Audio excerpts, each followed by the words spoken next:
So welcome. My name is Alan Levin, and this is another in a series of interviews I do with people who have crossed boundaries in one form or another, one way or another, and I feel are doing really good work in the world and have something to say that is of value to us now, especially about the changes that they've gone through and what that means for all of us. So today I'm really happy to be able to just have this conversation with my friend who I met 55 years ago. And we'll talk a little bit about that. Mark Rudd. Mark is the author of the book Underground, My Life in SDS and Weatherman, which was published in 2009. So Mark had a life before the publication of that book. And so we'll explore a little of that. He grew up in a Jewish family in New Jersey. He became a student at Columbia and joined SDS, the Students for a Democratic Society, which I was also a member of in Florida. And it turns out that I met Mark when we both were part of a group that went to Cuba at the invitation of the Cuban government in 1968. They wanted to meet and show the revolution to New Left students. And when Mark returned, I started reading about him in the paper and in the leftist press because he was one of the leaders and spokespeople for the uprising at Columbia that followed this tour in 1968. He was one of the leaders and became sort of the figurehead in much of the press for what happened when the students took over the university and completely shut it down. He then became, I think, was kicked out of being a student at Columbia, if that's right, or you quit. And they kicked me out. Yeah, they kicked you out. And he became a full-time activist for SDS and then gravitated toward and became a leader in the more radical faction of SDS, the Weatherman, which became eventually the Weather Underground. The rest is history. The Weather Underground declared itself to be actively building a mobilization violently overthrow the United States government. So Mark was underground and a fugitive from the FBI and the government from 1970 to 1977, which is the subject of his book, Underground. Since then, he's been a math teacher at a community college in Albuquerque and continuing to be an activist for many causes, but a nonviolent activist for Native American land rights, nuclear issues, U.S. military interventions, Palestine solidarity, environmental justice, war, militarism, and so forth. So Mark, again, welcome. Good to see you, be with you. And maybe we could just start at the beginning, not the biblical beginning, but the beginning where you grew up. If you could give a little description of what that was like, and maybe if there is some insight there on how that shaped who you became. Well,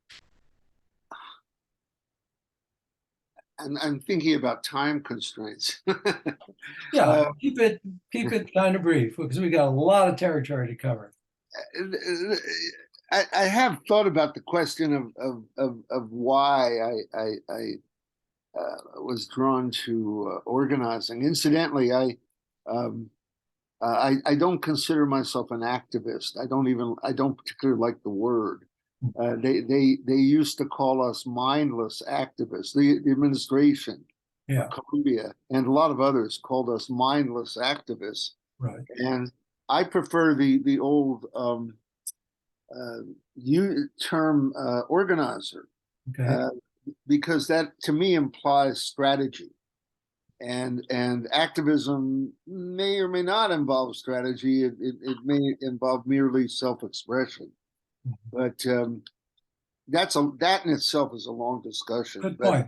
Good point. I became an organizer with the uh, uh, uh, people I met at Columbia. When I immediately when I got there, I became I got close with this group. I found my gang, so But to speak. before that, I'm just Right, asking, is right. there Well, the question why? some Why? seeds that I might have think existed? a lot of us were Jewish, Mhm. and I'm sure that the question, uh, I was born in 1947, 2 years after World War II ended, and the war was still strong in many people's consciousness, most people's consciousness, and I remember growing up with questions like, why did the Germans do this? What was this about?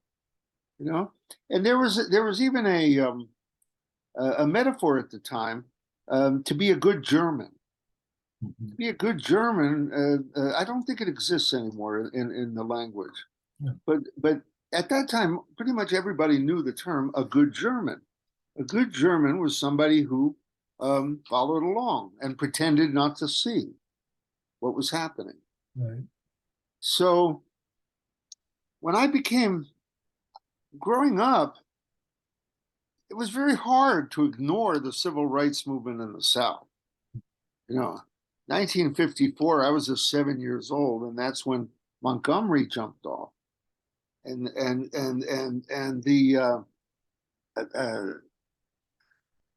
the bus boycott in Montgomery, and you grow up watching this stuff on television.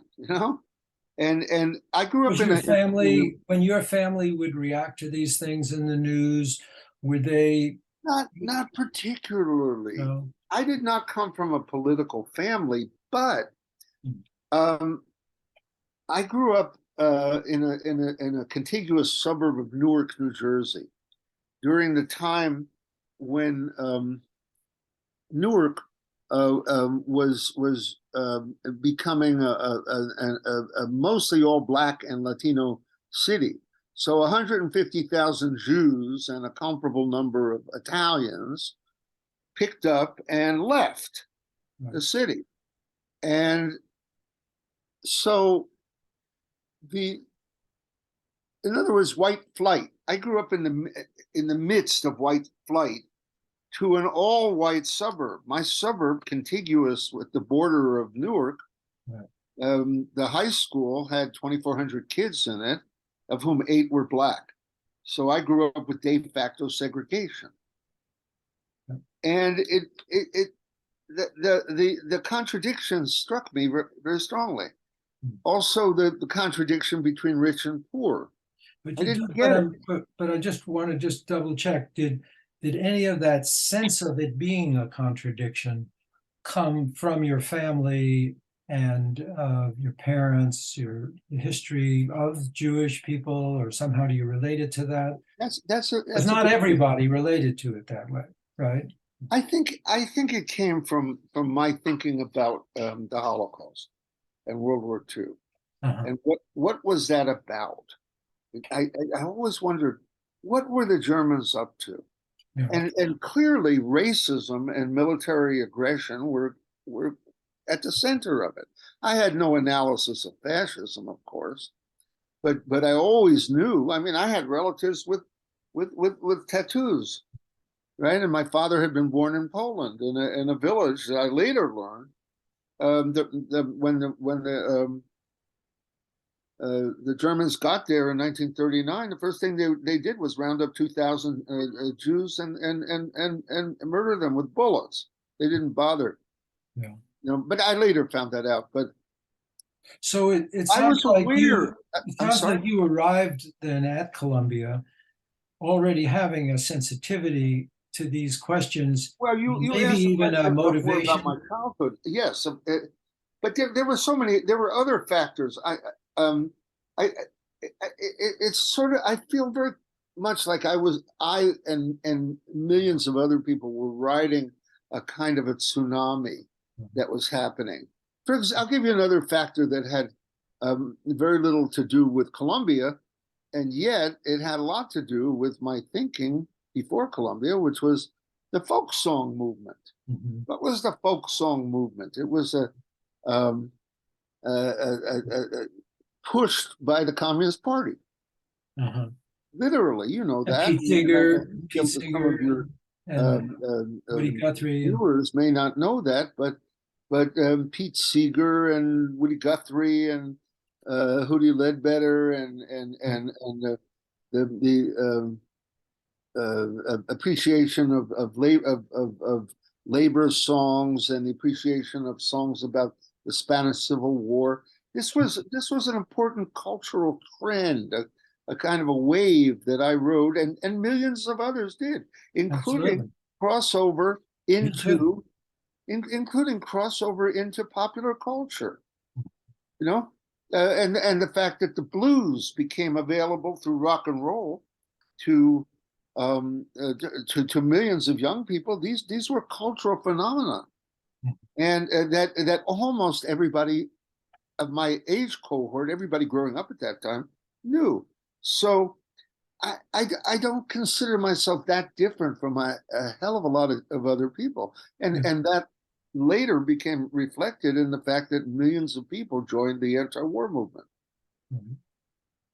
Right. Millions, but not everyone. And I'm always curious, including in my own self-reflection, why I was one of those on that tsunami and not the other one that was taking people into corporate capitalism and so forth. So I just Well, want to come forward a little bit then to um, well, let me SDS. ask you a question, Alan. How Sure. different is my childhood from yours? Not much. Not It's much. about I the was same. born 3 years earlier, Yeah, but I think, and I also grew up in a racially segregated suburb of New York. And but this is your interview, not mine. yeah, And yeah. I I could, mean, yeah. I mean, I wrote it. On my website, markred.com. You can find a piece called "Why Were There So Many Jews in SDS?" that I want to come to that. But before I do, let's try to keep it a little chronological. And so you Well, get to wait a minute. Columbia. I thought this was going to be a 10-hour interview. Oh yeah, well we get there. You might get there. Well, no, I Um, mean, we could do 10 hours we could do or 10 10 days. podcasts We could do like 10 days. Zane. We could do 10 podcasts like Zane Dorn did. I just want to I want to add one thing and then I'll shut up. I grew up in an immigrant family. My parents' first language was Yiddish, Yeah. and I was two um, generations removed, one generation removed, I guess. but Grandparents. yeah, They but spoke. my father was born in Poland. My mother was the only kid in her family born in this country, Yeah. and and I through them I knew that we were not Americans in the same way that everybody, even though my father was a Yeah. lieutenant colonel in the Army Reserves and Yeah. had been on active duty for something like 20 years. He during and including World War II, he it was always us and them. We were outsiders. We were Yeah. immigrants. We weren't Americans in the same way that all these other people were Americans. There's a Yiddish word, the goyim. There's the goyim, and then there's us, right? And so, being an immigrant, a kid, a son of a kid in an immigrant family, um, you're not. It puts you. I mean, you could go in one of two directions. Right. You could become super American, Mhm. right? Or you could become more critical. And I grew not that late, early in my life. It seemed to be a good place to be an outsider in the sense of a critic. Yeah. Yeah. So that explains me. It's a sensibility that you picked up, and I found the same thing. But Yeah, yeah. I still find But myself yeah, remembering that yeah. we were a very small minority, even a big minority, but Well, small. in New York, in the New York area, not such a small New York minority. might have been different than when I was in Gainesville. But so when you got to Columbia, and you sounds like you already had these sentiments, and you gravitated to SDS, and then you became part of the faction that became the Weatherman and Weather Underground, and a lot of what's on a part of your website explores, and I think beautifully, and I really recommend people to your website. I think it's markrug.org or markrug.com. It's markrug.com. Markrug.com. Explore the why. Why did we do it? Why did we do it? And then there's the even sub question, Okay, well, why were so many so Jews now doing it? we moved from background. Oh, wait, before you do that, let me describe just a few of the things you describe on your website as answers. One is an article by Peter Marin, which kind of like says, okay, critics, they did stupid stuff. They did really stupid stuff, but back off. You didn't do any better. No, but none of you, you liberals, you didn't stop the war either. He offers a lot of empathy for you, understanding that you were motivated by just the horror that you saw clearly. And then there's a letter from a guy named Tom Cleaver, who was a leftist, who a little bit more like where I became, hated you guys, like said, you really are doing bad stuff. And he ended up forgiving you after you apologized. So I think he probably still thinks the other people should rot in jail. At least that's the impression I got. So that's a different perspective. Then there's Philip Roth. I wound up doing a lot of apology. I A know, lot. I know. And I I am not. appreciate it. I am not an apologist for the weatherman. Yeah. I And, apologize for myself. but I wondered if you have read Philip Roth's American Pastoral, who all through his characterization, his characters in the book, kind of portrays you guys at that point as pretty much, you know, just spoiled brats acting out like sociopaths who had very little sense of human values. I think that's a little strong, but about It's a little Roth. bit what I That get. happens to be one of my favorite Roth books. I'm a Roth aficionado, considering that I was born in the same neighborhood, Weequahic, Yeah. in Newark, as he lived. Well, what do you think of the book? He's a homeboy, but he became relatively conservative, not on the war, but on us. Yeah. And he's 15. He was 15 years older than I, sort of not a whole generation, but pretty much, Yeah. almost.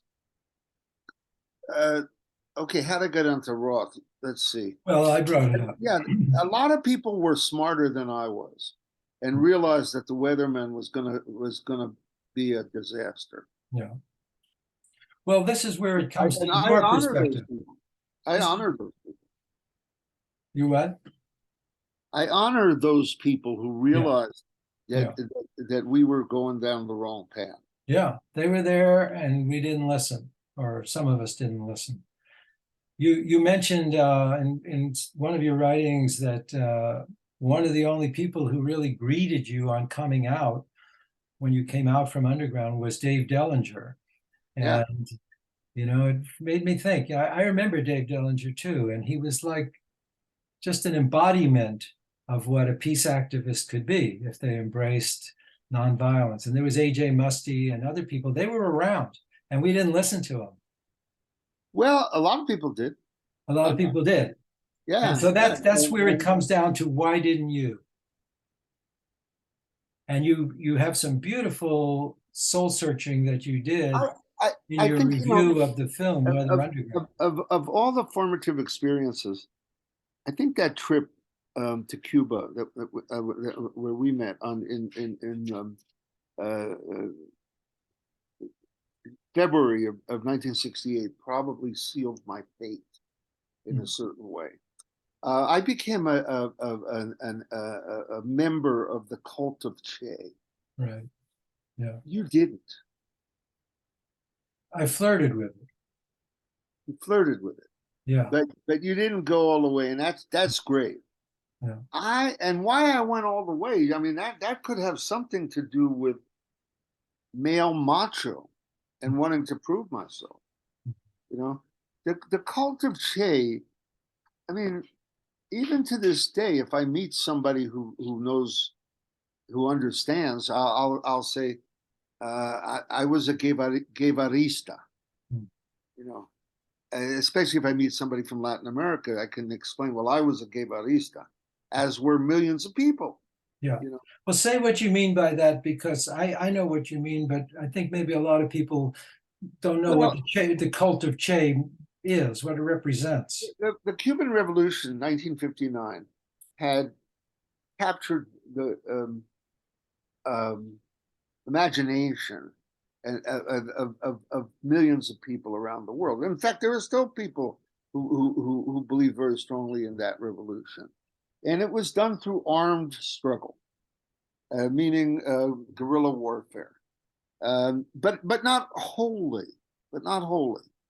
But Che and Fidel were young, and they were optimistic, and they were idealists in a certain way.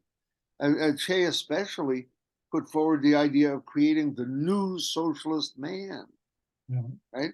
So it was kind of a utopian concept that we could make a perfect society and make people better.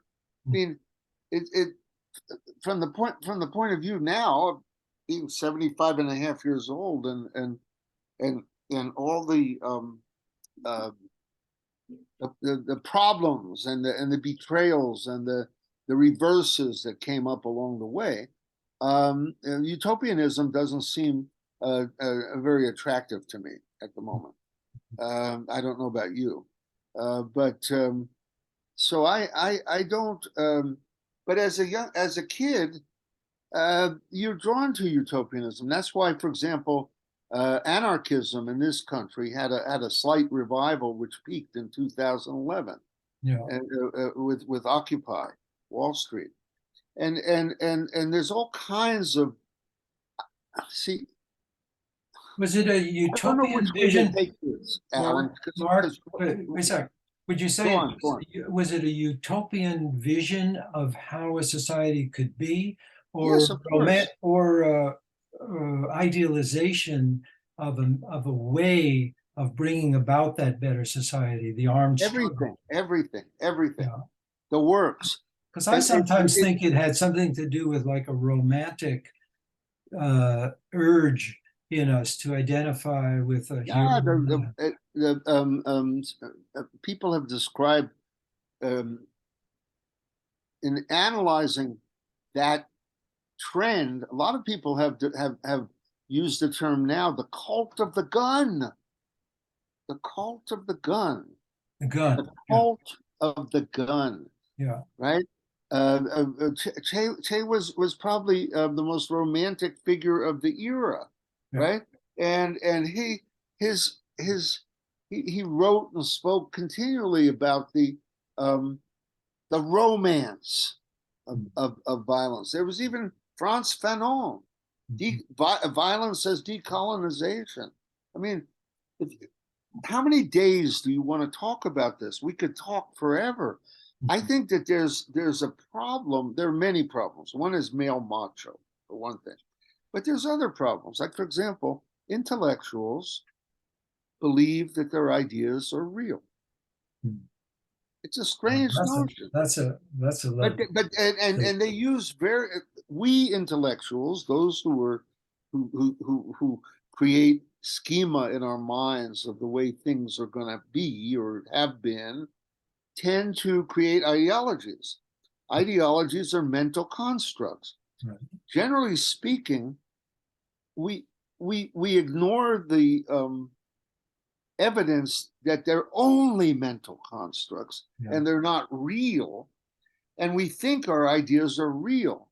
And deep down, the only proof we have for our ideas is that we have them. That to me is a definition of idealism. So I became an idealist, as did a lot of other people around the world, Yeah. and in this country. Yeah. And part of the idealism was the notion that capitalism and the dictatorships that come along with it will be overthrown by violence. So, if we throw out ideology, and at some point you say, and I love the phrase, "Don't believe everything you think." I used to have that bumper sticker as well. I see you. I have that on my back of my Yeah, car. and you want to, at one point you say something, I forget where exactly the words you use, but down with ideologies, or like ideologies out. So what's left, Mark? What motivates and what moves and determines your behavior now, I, you know, if not an I, ideal? I have a new ideology, which is in terms of politics only, which is social democracy. It's a simple notion that the government has responsibility. The government is the aggregation of the collectivity. It has taxes, it has the wealth of society, it has access to the wealth, and it can redistribute wealth. It can take care of the excesses of capitalism. It can regulate capitalism for the well-being of all. And there are models such as Northern Europe, where social democracy has been in power for, in some ways, close to 100 years, or in some ways even more. So I don't. That's the only political ideology I have, and I would like to see, for example, the Democratic Party move in that direction. And some of it is embodied in old stuff like the New Deal, and some of it will be completely new that we can't even predict. Yeah. So I call myself a social democrat. I'm a member of the Democratic Party, though, and I'm going to my ward and precinct meeting tomorrow, um, because we have to go for power for we have to create social democratic power. Now that's easier said than done, and I probably am not. I certainly am not going to live to see it. But that's an ideology too, It is, isn't it? and it's And so also there's, I guess I'm prone to ask this kind of question. As much as I appreciate the political philosophy you just outlined, similar, I think, to where I am right now. But when we ask ourselves, okay, where did that come from? Where did that maybe gentler, more practical sense of ideology come from? And when you were talking about all of these being mental constructs, not real, wait, let first me. thought first But thought have that, you okay, where did it come from? explored the ideas of, say, Eastern teachings, which take us beyond ideas, beyond the mental constructs? Right. Okay, you know, Marxism was the essential ideology that I accepted, Yeah. and I was part of, and there's all kinds of constructs like the dictatorship of the proletariat, and the role of the party, and all this stuff, Yeah. and armed struggle versus nonviolence, all that stuff, Yeah. and you live long enough and you see it isn't working. It's just not working. And we thought we could replace capitalism. Well, there's something essential in capitalism, which is the energy that comes out of individual ownership, for example. I'll give you one example. As far as I know, there's never been collective agriculture in the world that has really, or I mean, in these modern times, private ownership of land in the sense of getting the product, owning the product of that you of what you of what of your work, possession of your product. Mm. That seems to motivate people a lot, and the absence of it doesn't seem to work too well. And I read extensively on Eastern Europe and the so-called communist experiment in Eastern Europe. It was a mess. It was a total mess. You can't impose that kind of thing. That's why social democracy is a kind of a practical compromise. So, you have enough failures. I mean, look Can at you the imagine, can you imagine though, small collective groups? I don't know how things are gonna Mhm. stake out. I'm just saying in general, individual ownership of business, of production makes some sense. It motivates a lot of people, Yeah, you know? And even co-ops, which is a beautiful idea, they have their own built-in problems.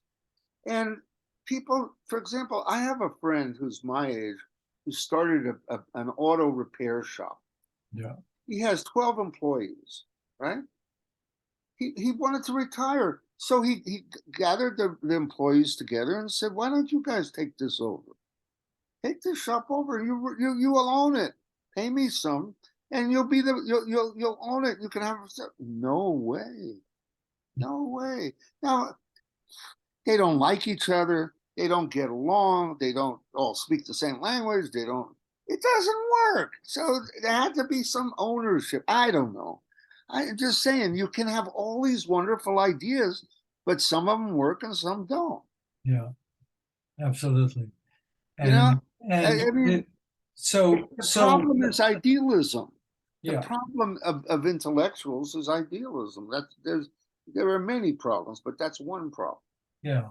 And so is there, and I would suggest the possibility that there's a way past idealism. And when we look at the things that people like the Dalai Lama have said, um, there needs to be a spiritual revolution. There needs to be a consciousness revolution. That Uh, I'm for that. human consciousness needs to change for any of these systems not to degrade into some kind of micro or macro warfare, because they're systems that are based on ego, these systems that are based on the kinds of things that to some extent motivated you and me back in the day, and maybe still move us. Maybe yeah. There's many problems with spiritual revolutions. I think one of them is my spiritual revolution is better than your spiritual revolution. Hmm. You That's know, true. That's a and problem. and and and and I believe a lot of the MAGA people believe they're involved in some kind of spiritual revolution. Yeah. You know, and they don't like a few other people. They don't like black people. They don't like poor people, right? Oh, damn. What happened? Shit.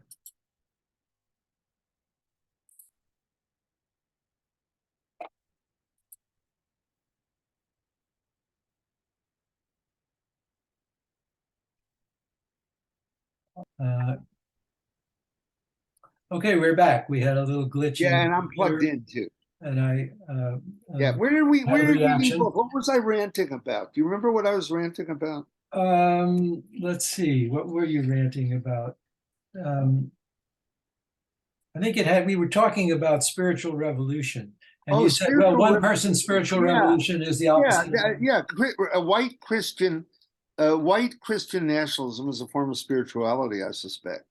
It's not pure venality. It's something else. Yeah. And the love of Jesus and Jesus and is spirit. That's a spiritual thing. And Donald Trump being the messenger of Jesus. All of that shit.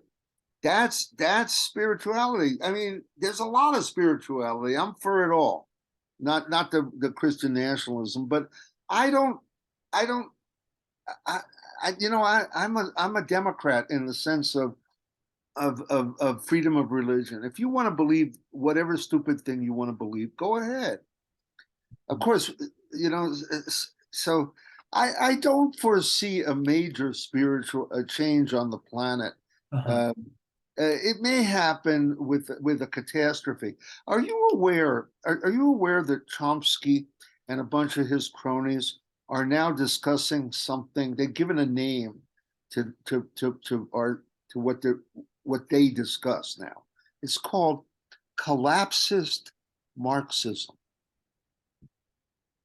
Which means, What should good believing Marxists say now that capitalism is finally collapsing? oh, That's the era we're in. It is a collapse. I yeah, believe it's a collapse. yeah, Now, what's going to happen? I mean, when you look at the pandemic and read a guy like Mike Davis, have you read Mike Davis? The Monster Enters. I think you really should, on the origins of the pandemic. And you realize that it has to do with capitalism and mhm, globalization, very strongly capitalist agriculture in South Asia, and the rise of mega cities like Wuhan, and globalization. You put all those three together, and you're going to have worldwide avian flu epidemics. That's what we got, mhm. and nobody ever talks about that, but our situation, and the militarism on the planet is strictly capitalist. I saw an article in the New York Times today, front page. They're talking about the problem that in China, private enterprise is involved with the military. Can you believe such a thing? Private enterprise is involved with the military? Well, that's the American system. Right. So what's behind capitalism in terms of human values or human consciousness seems to me to be essentially greed. That's what makes it work. And that's the acceptance that that's the basic human natural way to be. And Well, so when I I say can tell you spiritual, what I believe. when I I don't say, know. when I talk about the question of a spiritual evolution or major change or paradigm shift, I'm thinking in terms of human beings moving beyond that as a primary motivator, Well, moving toward I can't answer compassion your or question. I kindness. don't know, except that I can tell you what I think capitalism is. I didn't make this up. Somebody else, a lot of other people did. I think capitalism is religion, and the adherents are the consumers. Consumption of goods. Capitalism is really, really, really good at making shit. It's really good. Look at that beautiful keyboard behind you. That's a product of capitalism. Yeah, This this computer that we're talking to, and the links that Zoom gives us. Socialist economies did not produce this. Capitalism produces shit, a lot of it, stuff, and people like stuff. They do. yeah. When I was a teacher, I remember Why do they like it? I had a kid, a young woman who was a Cuban immigrant, Yeah, and she had come over to this country from Cuba, and she told me the story when her grandfather finally came from Cuba. He went to a Kmart in Miami, and he wept. yeah. I've heard that too. Heard the story. But no, Yeah. it's everybody. It's the WalMarts in the world. It's everybody in the fucking world wants shit. And They want stuff. every human is vulnerable to that trance. Yeah. So you want to go for the most shit you can possibly get. Now, how are So we going to we transcend want to it? wake I people don't up. know. We want to You and I wake are going to people be up. dead. I don't know how we're going to transcend it. We want I to don't wake, have the Mark. answer. How about we wake people up from that trance? How about What's that that? be the focus? Rather than ideology, it's waking up from the trance of selfishness and greed. It's not necessarily selfishness and greed. It's nice to have books and stuff. It's nice to live in a comfortable house. You know, it's nice. Now can we? But I How do think we what get you're to the saying point is where that everybody capitalism, can have can be comfortable? That's the utopia that you and I have always sought. We wouldn't necessarily, not everybody would have a Rolls Royce, but everybody would have some kind of transportation. Right. Basic needs. Basic needs But I plus. don't know the answer to That's that. where I go. Now, the a strict Marxist would say the bourgeoisie has created enough forces of production that everybody can have everything in the that they want if only it's distributed right. Well, that's okay. Good luck. I don't really know. I don't know how many generations from now, how many thousands of years, or on the other hand, what happens after the collapse? What happens when 3/4 of the population dies because of a combination of global warming and pandemic and war? I don't know the answer.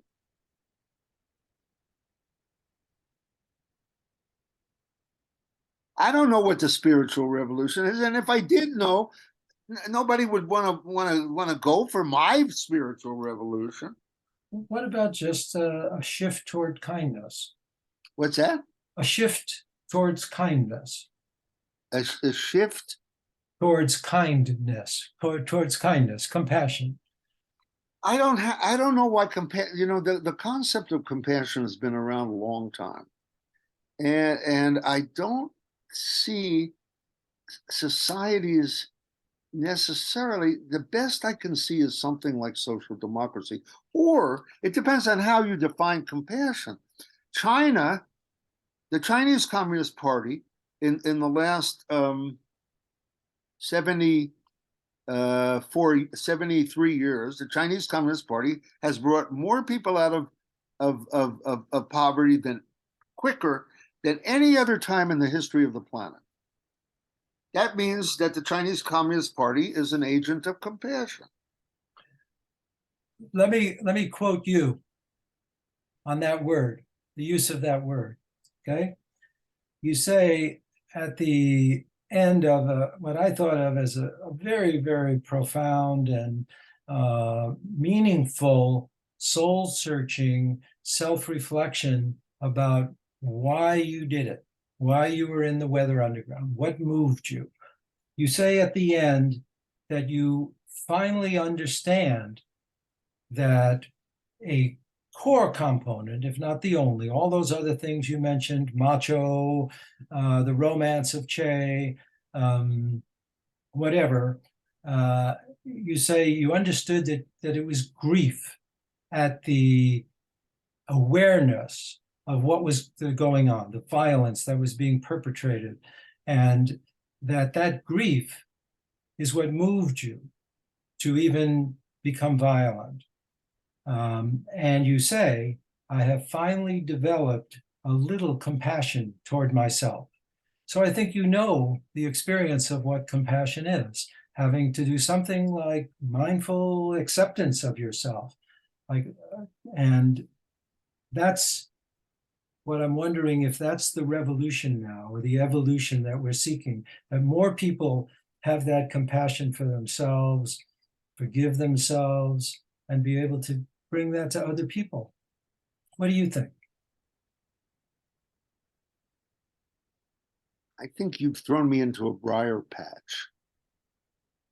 Oh, I thought it was a bed of roses. No, I don't understand compassion. I don't advocate it. I mean, I do advocate it, but But you felt it. You felt I it for don't yourself. I don't look. I gotta.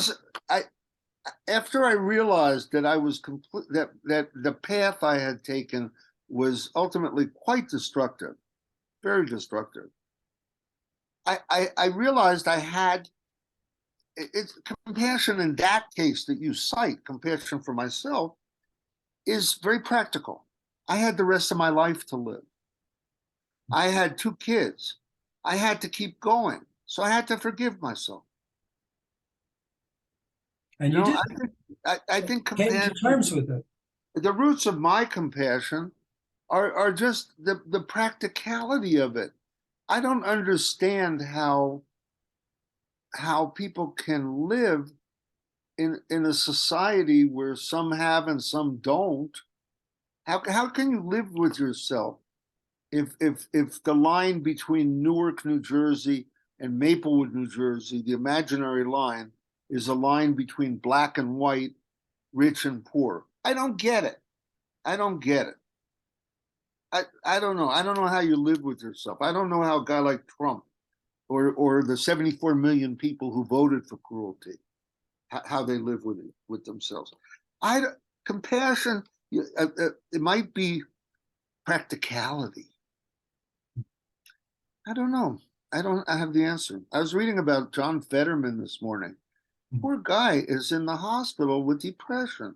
Yeah, You yeah. know, Well, you and know, he I don't know is I don't know is kind of sometimes thought of as the highest wisdom. what's that? It's sometimes expressed as the highest wisdom is I don't know. Yeah, Socrates said yeah, something like yeah. that. I He don't know. said, I know that I don't know. I used to know a lot more than I know now. Yeah, I'm an old man. I'm the typical old man who who who was a radical in his youth, and now I mean I hated social democrats. I thought social democrats were the scum of the earth yeah, because they didn't go all the way. right. You know, my own I have a hard time dealing with young people who are exactly like me Mm. because I can't be compassionate to them. I say the only people who advocate violence really right now are very stupid people or cops. So which one are you, stupid or a cop? You think that's an effective way to communicate with a young person? No, I can't help myself. It's my PTSD.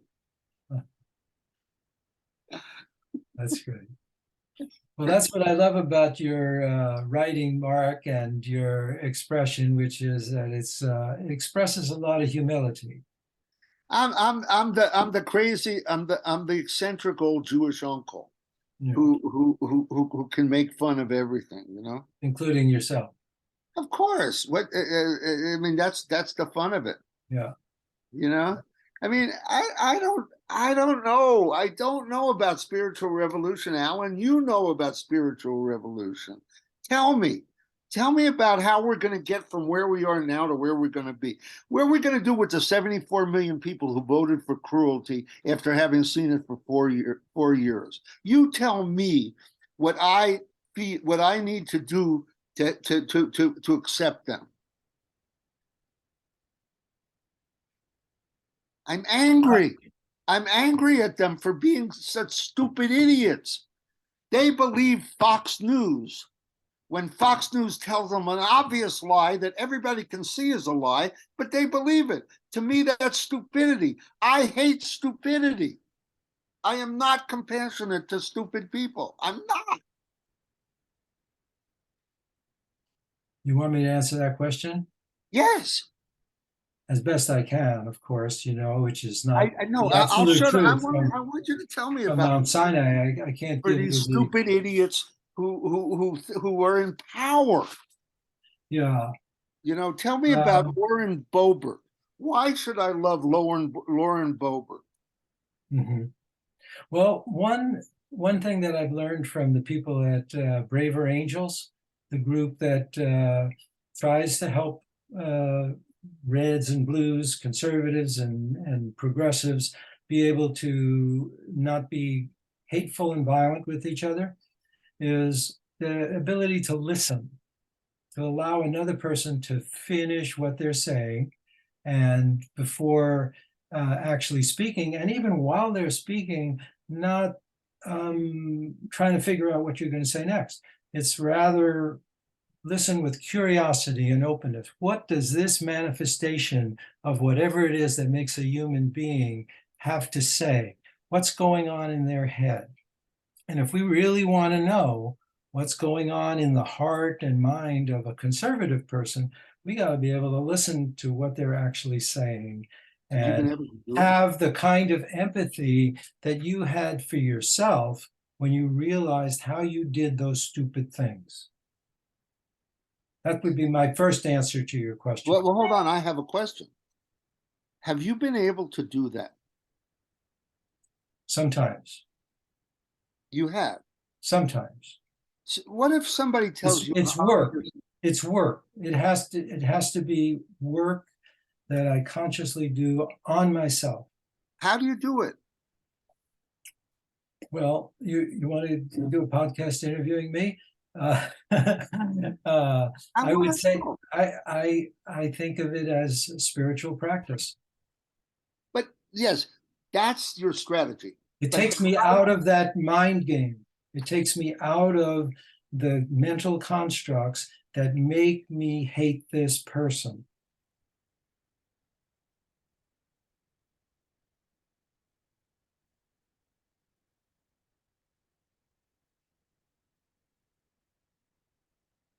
I can't do it. I have a I used to have an email correspondence with a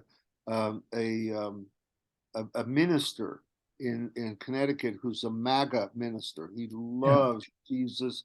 He hates people who do abortions, and he loves. Start He start with used to love somebody easier than used to that. love Donald Trump, but Rupert Murdoch told him, you can't love Donald Trump now. You have to love Ron DeSantis. So this stupid fucking idiot loves Ron DeSantis and thinks that Ron DeSantis is doing Jesus' work, just as he used to think that I don't get it. How can I be compassionate to these fuckheads? I don't get it. Mark, I don't say it's easy. But you know, when you chose to be a revolutionary at that time, you knew that it was a hard road ahead. It was difficult. Yeah. To me, this is the next road. And it's just as challenging, only it's challenging in a different way. It's challenging ourselves so that that message of how we treat ourselves and other people is what becomes our politics. I ask you to do me a favor. Do a video interview with a MAGA idiot. And I want to see how you do it. Well, I don't know if I take you up on that. I would rather do a private talk. So, like to just be able to talk heart to heart or as curiously and openly as I could. And it would be hard, but I'd be happy to do it if the person were willing to talk to me. But again, Mark, I don't want to go too far into me. You know, this is it's good. It's a conversation. It's not just an interview where you're the only one talking. But I want to honor you, Mark. You have contributed to this world, and you've crossed over thresholds of thought, going into the revolutionary movement, coming out of it, and trying to sort out this nonviolent way of being in the world. And I honor you for that. And thank you for being here and talking. Thank You want to say you. something else? I have a question for you. Many good people support the war in Ukraine for obvious reasons. I support the war in Ukraine. On the other hand, I have this crazy thought. What if the Ukrainians had prepared themselves not to fight, but to resist nonviolently? Yeah. You know, here, you want my car? Okay, here's the keys to the car. Only the tires are flat, there's no gas, and there's no spark plugs, and it doesn't work. And, you know, that's what I mean. Would that have been more costly than this war? Might it have been more effective? This is a kind of a discussion I would love to have. And kind of discussion I think you can have with people at FOR or maybe a Quaker meeting or some group I like want to that. have it. I want to have it with normal people. I don't want to have it with people who are already there. You Yeah, know, I want to be able to talk about the history of nonviolence yeah, and how effective it has been in on the planet. You know, and how you know there's been a hell of a lot of, you know this, but I just want to bring it out. yeah, There's been a lot of study in the last X number of years, decades, about the efficacy of nonviolence. absolutely. And you know, Sure. people like Gene Sharp and Erica Chenoweth, and people who aren't necessarily um, ideologues. They just look at it as historians and say, well, it looked like nonviolence worked better there, you know, than violence. This is something that is it's it, Howard Zinn. I once heard Howard Zinn on the radio. It was Y2K, the moment when 2000 was approaching, on NPR, and somebody asked him, "What's the legacy of the 20th century?" And he said, "Nonviolence." Hmm. A legacy. Wow, Yeah. that's What fun. and what the practical nonviolence? Yeah. There's a, in the 20th century and in the 21st century, there's been a lot of nonviolence. Hmm. I would like to get that, to bring that. I'm not an expert on it, I've read, but I would like to get that into the public discussion. For example, let, let's us have a YouTube discussion on what would have happened if the Ukrainians hadn't resisted. They let the Russians come in, and but they engaged in total non-cooperation. Now, would fewer people have been thrown out of their homes? Would more people have died than have died already? I don't know. I mean, these No, are I appreciate this, Mark, and it sounds like this is a great way to close because it sounds like this is where you have evolved to. You are now an educator, promoter, and embodiment of the practice of nonviolence. And so I'm I not. think we're gonna, I'm very angry. I know you're angry, so Overcome with you're my. still gonna have to work Seriously, on that. I'm Yeah, not. I'm overcome with my grief, and I'm over and I thank you for resurrecting that old thing I wrote about the relationship between violence and grief. It's pretty profound. It took me a long time to understand it, but then I forgot it, yeah. and I'm filled with grief now. My son died a few years back during the COVID epidemic. The same year, 2020, 74 million Americans voted for cruelty after having seen it for 4 years. And I realized the Democratic Party cannot make the difference now. We're not organized for power. That's what I really wanted to talk about today, was why the left doesn't want power. Okay, Why let's we know extend how to this. organize I know ourselves. you did say that, and I want to honor that. So let's extend this another 5, 10 minutes and tell me what you want to say about power. But I want to mark what you just said about nonviolence. So go ahead. Yeah, I've got a head full of ideas that are driving me insane, you know, just Hmm. like Bob Dylan said. And one of them is the power of nonviolence, but there's also the question. I'm going to pose it in a provocative way.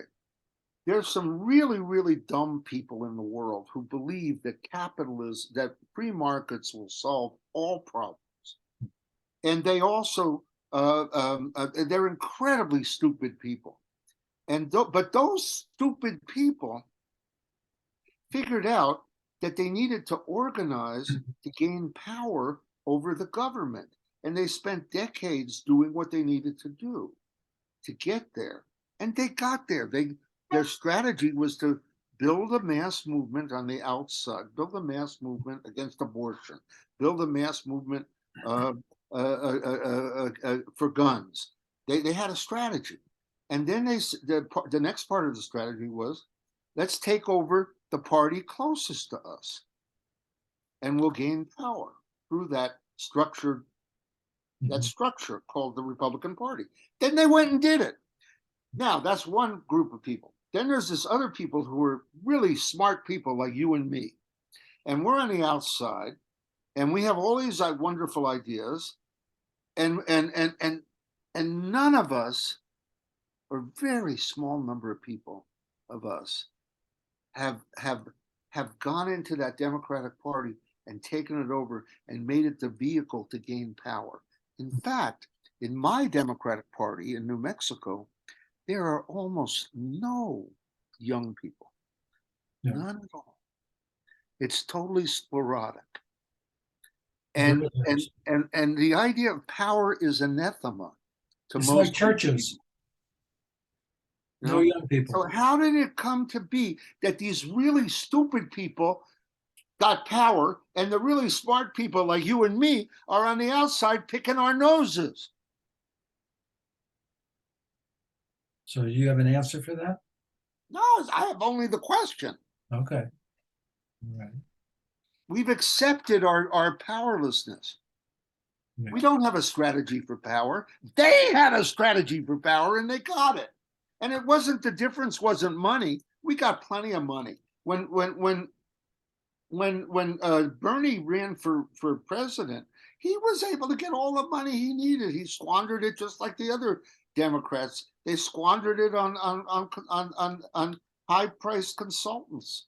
It isn't a lack of money. It's a lack of something else. You talk about a revolution in consciousness.